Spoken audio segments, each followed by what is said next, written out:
ഹനുമാനാണ് കാണാൻ ചെല്ലുന്നത് ഇവരെ.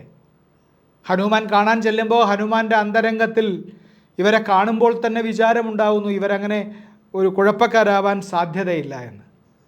ഈ വായു ഭഗവാൻ ഹനുമാനെ എടുത്തുകൊണ്ട് പോയിട്ട് ഏതോ ഒരു സ്ഥലത്ത് പോയി ഇരുന്നു. അതോടുകൂടി ഇപ്പം ഈ പ്രപഞ്ചത്തിൽ വായുവില്ലാതെയായി സകലതും നിശ്ചലമായി. ആ ചാടുന്നതിനെക്കുറിച്ച് സുന്ദരകാന്ഡം എന്ന വാൽമീകി രാമായണത്തിലെ അധ്യായവും എഴുത്തച്ഛൻ്റെ സുന്ദരകാന്ഡവും എത്ര മനോഹരമെന്ന് നമ്മൾ വിചാരിക്കണം. അതിന് സുന്ദരകാന്ഡം എന്ന് പേര് വരാൻ കാരണം തന്നെ ഇത് ഒരു സുന്ദരനായിട്ടുള്ള ഏറ്റവും മനോഹരനായിട്ടുള്ള ഒരാളുടെ കാര്യം പറയുന്നത് കൊണ്ടാണെന്നും സുന്ദരൻ എന്നാൽ വാനരൻ എന്നതിൻ്റെ പര്യായമാണെന്നും അങ്ങനെ പല പല കാരണങ്ങളുണ്ട് എന്ന് പറയും.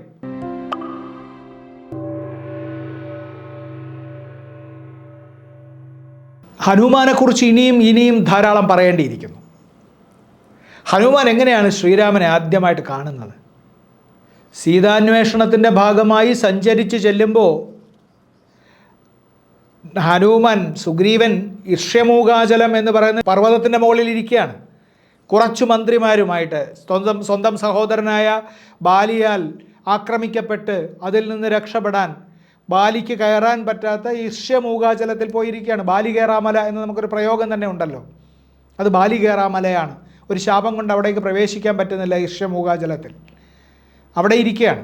അവിടെ ഇരിക്കുമ്പോഴാണ് താഴ്വരയിലൂടെ അമ്പും വില്ലുമൊക്കെ ധരിച്ച ദീർഘകായരായിട്ടുള്ള 2 പേർ നടന്നു വരുന്നത് കാണുന്നത്. അപ്പോൾ അവിടെ വലിയ ചർച്ച നടക്കുന്നുണ്ട്. ഇവർ നമ്മളെ ആക്രമിക്കാനായിട്ട് ബാലി പറഞ്ഞു വിട്ടതായിരിക്കും, ഇവർ നമ്മളെ ആക്രമിക്കാൻ സാധ്യതയുണ്ട്, അതുകൊണ്ട് നമ്മൾ ഇവരാരാണെന്ന് അന്വേഷിക്കണം എന്ന് പറഞ്ഞിട്ടാണ് അതിലെ ഏറ്റവും മികച്ച മന്ത്രിയായിട്ടുള്ള ഹനുമാനെ അയക്കുന്നത്. ഹനുമാൻ ബാലിയുടെ മന്ത്രിയായിരുന്നു. സുഗ്രീവൻ ഇറങ്ങിപ്പോരുമ്പോൾ അയാളോടൊപ്പം ഇറങ്ങിപ്പോകുന്ന വളരെ ചുരുക്കം പേരിൽ ഒരാളാണ്. ഹനുമാനാണ് കാണാൻ ചെല്ലുന്നത് ഇവരെ. ഹനുമാൻ കാണാൻ ചെല്ലുമ്പോൾ ഹനുമാൻ്റെ അന്തരംഗത്തിൽ ഇവരെ കാണുമ്പോൾ തന്നെ വിചാരമുണ്ടാകുന്നു ഇവരങ്ങനെ ഒരു കുഴപ്പക്കാരാവാൻ സാധ്യതയില്ല എന്ന്.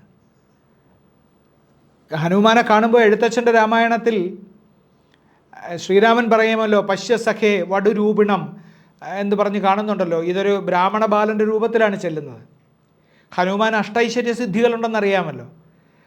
8 സിദ്ധികൾ, അണിമ ഗരിമ ഈശത്വം വശിത്വം എന്ന് തുടങ്ങുന്ന 8 സിദ്ധികൾ, രൂപം മാറാനും വലുതാവാനും ചെറുതാവാനും ഒക്കെ കഴിയുന്ന യോഗസിദ്ധിയുടെ ആ വലിയ പാരമ്യത്തിൽ അതെല്ലാം കൈവശമാക്കിയ ആളാണ് ഹനുമാൻ. ആ ഹനുമാനാണ് കാണാൻ ചെല്ലുന്നത്.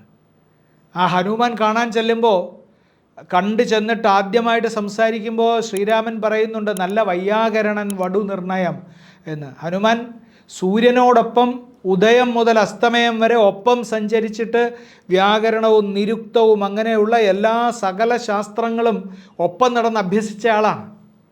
അതുകൊണ്ട് അസാമാന്യ വൈയാകരണനാണ്. വ്യാകരണം തെറ്റിപ്പോയാൽ വലിയ സങ്കടമുള്ളയാൾ. അങ്ങനെ ഭാഷയിൽ അസാമാന്യ ശുദ്ധിയുള്ളയാൾ. നമ്മൾ ഹനുമാനെ നമ്മളുടെ ഭാഷയുടെ മഹാദേവതയായിട്ട് കരുതേണ്ടതല്ലേ? ഇങ്ങനെ ശുദ്ധമായ ഭാഷ പറയണമെന്ന് വിചാരിച്ചിട്ടുള്ള, അത് ഏറ്റവും സൗമ്യമായും ദീപ്തമായും മധുരമായും പറയണമെന്ന് വിചാരിച്ചിട്ടുള്ള ആളാണ് ഹനുമാൻ. അവിടെ വച്ചാണ് ഇവരെ കാണുന്നത്. ഇവരെ കണ്ടിട്ട് ഇവരോട് കാര്യങ്ങളെല്ലാം അന്വേഷിക്കുമ്പോൾ ഇവർ ഇന്നയിടത്തു നിന്നാണ് വരുന്നത്, ഇന്ന കാര്യത്തിനാണ് വരുന്നത് എന്ന് പറയുമ്പോൾ നിങ്ങൾക്ക് സുഗ്രീവനുമായിട്ടുള്ള സഖ്യം എല്ലാ അർത്ഥത്തിലും ഗുണം ചെയ്യും എന്ന് പറഞ്ഞിട്ടാണ് വിളിച്ചുകൊണ്ട് പോകുന്നത്. അവിടെ വച്ചാണ് സുഗ്രീവനുമായിട്ട് സഖ്യമുണ്ടാകുന്നത്. ആ സഖ്യത്തിൻ്റെ ആധാരമായി തീരുന്നത് ഹനുമാനാണ്.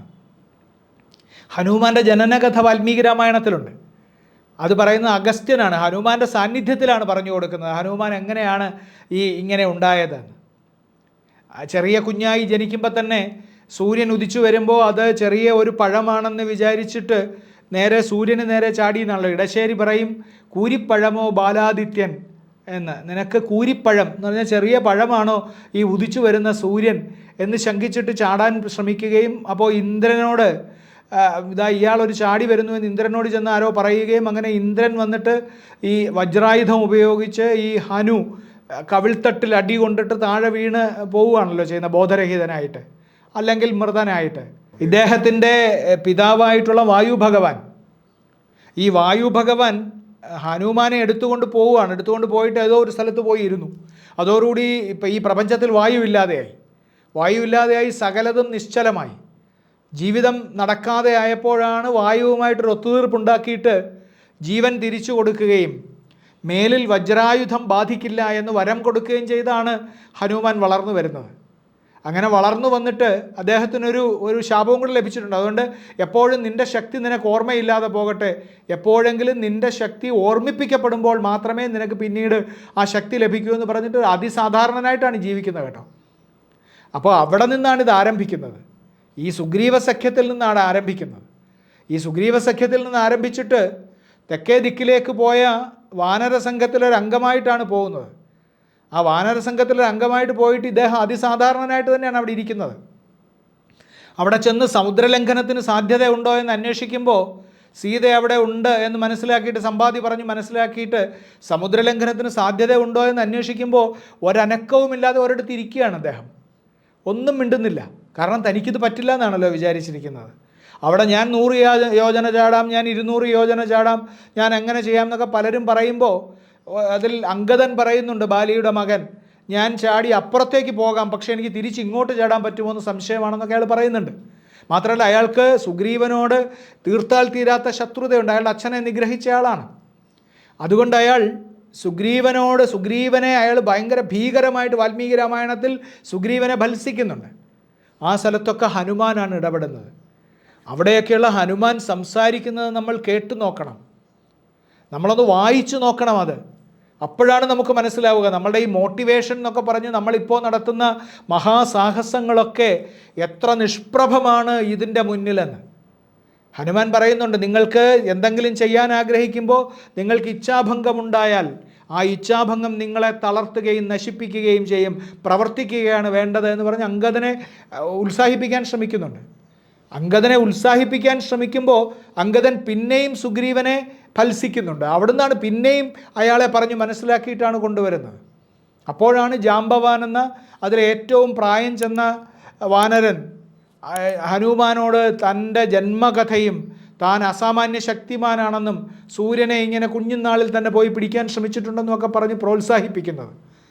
ആ പ്രോത്സാഹിപ്പിക്കുമ്പോഴാണ് ഹനുമാൻ തൻ്റെ ശക്തി മനസ്സിലാക്കിയിട്ട് ഞാൻ ചാടാം എന്ന് പറയുന്നത്. ആ ചാടുന്നതിനെക്കുറിച്ച് സുന്ദരകാന്ഡം എന്ന വാൽമീകി രാമായണത്തിലെ അധ്യായവും എഴുത്തച്ഛൻ്റെ സുന്ദരകാന്ഡവും എത്ര മനോഹരമെന്ന് നമ്മൾ വിചാരിക്കണം. അതിന് സുന്ദരകാന്ഡം എന്ന് പേര് വരാൻ കാരണം തന്നെ ഇത് ഒരു സുന്ദരനായിട്ടുള്ള ഏറ്റവും മനോഹരനായിട്ടുള്ള ഒരാളുടെ കാര്യം പറയുന്നത് കൊണ്ടാണെന്നും സുന്ദരൻ എന്നാൽ വാനരൻ എന്നതിൻ്റെ പര്യായമാണെന്നും അങ്ങനെ പല പല കാരണങ്ങളുണ്ട് എന്ന് പറയും. പക്ഷേ ആ കാവ്യത്തിൻ്റെ സൗന്ദര്യം കൊണ്ട് അതിനെ സുന്ദരകാന്ഡം എന്ന് വിളിച്ചാൽ ഒട്ടും അത്ഭുതപ്പെടാനില്ല. അപ്പോഴാണ് ഹനുമാൻ ചാടുന്നതിനെക്കുറിച്ച് എഴുത്തച്ഛൻ പറയുന്നത്, ആകുഞ്ചിതാഘ്രിയായി ഊർധ്വനയനായി ദശവദനപുരിയിൽ നിജ ഹൃദയവും ഉറപ്പിച്ച് ദക്ഷിണ ദിക്കും ആലോക്യ ചാടിയിടിനാൻ. 2 കരങ്ങളും ഉയർത്തി പരത്തി ആകുഞ്ചിതാഘ്രിയായി കഴുത്തിങ്ങനെ ഉയർത്തിപ്പിടിച്ചിട്ട് ഊർധ്വനയനായി കണ്ണ് മേലോട്ടുയർത്തി ദശവദനപുരിയിൽ നിജ ഹൃദയവും ഉറപ്പിച്ച്, അതാണ് അതിൽ ഏറ്റവും സൂത്രവാക്യമായ വരി. ദശവദനപുരിയിൽ നിജ ഹൃദയവും ഉറപ്പിച്ച്. ഈ നിങ്ങൾ ലക്ഷ്യത്തിലെത്താൻ ആഗ്രഹിക്കുന്നുണ്ടെങ്കിൽ നിങ്ങളുടെ കരുത്തിനേക്കാൾ പ്രധാനമാണ് നിങ്ങളുടെ ഹൃദയം അവിടെ ഉറപ്പിക്കുക എന്നത്. എന്നിട്ടാണ് ലങ്കയിലേക്ക് ചാടുന്നത്. ഐതിഹാസികമായ ഒരു ചാട്ടം. ആ ചാട്ടം ഇന്ത്യയുടെ ചരിത്രത്തിലെ മഹാചാട്ടമാണ് കേട്ടോ. നമ്മളുടെ അതിമാനുഷ കഥാപാത്രങ്ങളിൽ ഏറ്റവും അത്ഭുതകരമായി താനൊരു അതിസാധാരണക്കാരനാണെന്ന് വിചാരിച്ചിരുന്ന ഒരാൾ, അയാളുടെ ഉള്ളിലുള്ള ഊർജ്ജം ഉണർത്തപ്പെട്ടിട്ട് അസാധ്യമെന്ന് തോന്നുന്ന ഒന്ന് ചെയ്യുന്നതിൻ്റെ എല്ലാ ശക്തിയും സൗന്ദര്യവും നമുക്കത് കാണാം. അതിന് ഹനുമാനെ പ്രേരിപ്പിക്കുന്നത് ശ്രീരാമനോടുള്ള ഭക്തിയാണ്. ആ ഭക്തി എങ്ങനെ താനെ വളർന്നു വന്നു എന്നതിന് വാൽമീകി രാമായണം ഒരു സൂചനയും നമുക്ക് തരുന്നില്ല. ഒരുപക്ഷെ അദ്ദേഹത്തിൻ്റെ പൂർവ്വജന്മങ്ങളിലൊക്കെ തന്നെ നിക്ഷേപിക്കപ്പെട്ട ഭക്തി, അദ്ദേഹത്തിൻ്റെ പൂർവ്വജന്മങ്ങളിലൊക്കെ നിക്ഷേപിക്കപ്പെട്ട ഭക്തി ഏറ്റവും സജീവമായി പുറത്തേക്ക് വന്നതാവാം. നമുക്ക് ഹനുമാൻ്റെ ലങ്കാഗമനത്തെക്കുറിച്ച് കൂടി ഇനി പറയേണ്ടതുണ്ട്.